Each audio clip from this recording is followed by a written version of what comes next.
Music. On writing about music. The reason why music is so much more difficult to write about than any other art, is because music is the one absolutely disembodied art, when it is heard, and no more than a proposition of Euclid, when it is written. It is wholly useless, to the student no less than to the general reader, to write about music in the style of the programs for which we pay sixpence at the concerts.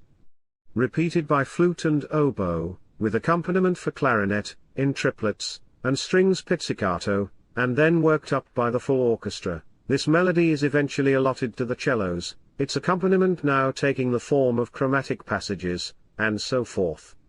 Not less useless is it to write a rhapsody which has nothing to do with the notes, and to present this as an interpretation of what the notes have said in an unknown language. Yet what method is there besides these two methods? None, indeed, that can ever be wholly satisfactory, at the best, no more than a compromise.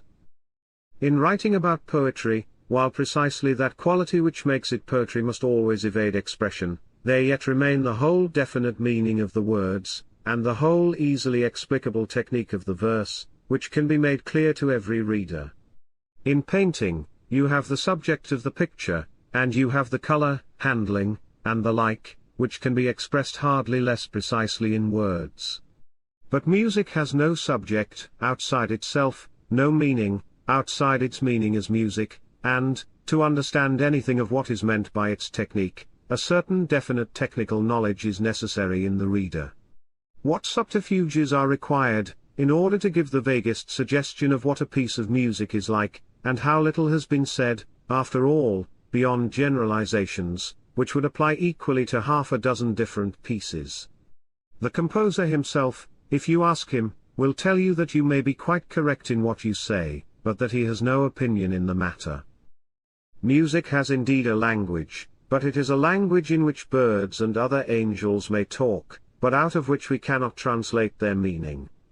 Emotion itself, how changed becomes even emotion when we transport it into a new world, in which only sound has feeling. But I am speaking as if it had died and been reborn there, whereas it was born in its own region, and is wholly ignorant of ours.